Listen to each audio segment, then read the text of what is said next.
सी programming में हमें इस चीज का ध्यान रखना होगा, यदि हमने किसी वेरिएबल को डिक्लेयर किया है और यदि वेरिएबल को कोई भी वैल्यू हमने असाइन नहीं की है, एक बार मैं फिर से रिपीट करता हूं, यदि आपने किसी वेरिएबल को फंक्शन के अंदर डिक्लेयर किया है, तो ये वेरिएबल्स हमारे कहां, इस मेन फंक्शन के अंदर है। तो मेन फंक्शन के अंदर यदि आप किसी वेरिएबल को डिक्लेयर करते हैं तो ये हमारे लोकल वेरिएबल कहलाते हैं। और यदि आप लोकल वेरिएबल को कोई भी वैल्यू असाइन नहीं करते हैं, जैसे कि मैंने इस केस में किया है, तो बाय डिफॉल्ट इन वेरिएबल को run time environment garbage values assign कर देता है।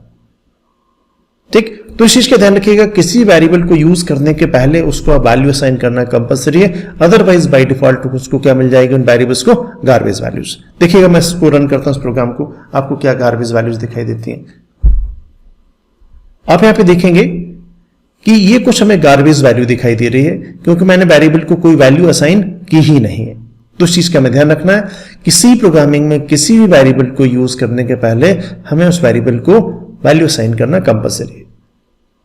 अब यदि मैं वैल्यूज असाइन करता हूं, देखिएगा चूंकि ये स्ट्रिंग वैल्यू ली है तो मुझे स्ट्रिंग वैल्यू डबल कोट के अंदर लिखना होती है। तो मैंने अपना नाम लिख दिया, सपोज एज मैं यहां पे असाइन कर देता हूं और सैलरी कुछ इस तरह से।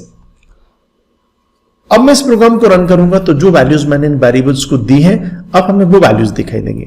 देखिए मैं इस कोड को रन करता हूं तो इन वेरिएबल्स हमारी वो वैल्यूज रहेंगी जो मैंने अपनी तरफ से इनको असाइन की थी।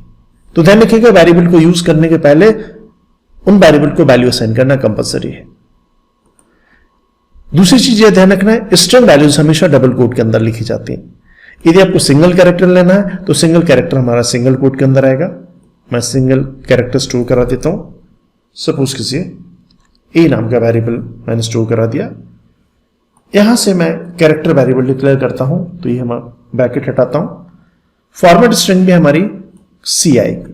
तो अब देखिएगा कैरेक्टर वैल्यूज हमेशा सिंगल कोट के अंदर लिखी जाती है। इसमें कोड को रन करता हूं और आप इस बार देखेंगे कैरेक्टर में जो वेरिएबल में वैल्यू थी वो हमारा ए है, बाकी वैल्यूज हमारी ए रही। तो हमें इस चीज का ध्यान रखना है कि किसी भी वेरिएबल को यूज करने के पहले उसको इनिशियलाइज करना कंपलसरी है। चाहे तो वैल्यूज हम पहले से इनिशियलाइज करते हैं, जैसे इन वेरिएबल्स के केस में मैंने किया हुआ है।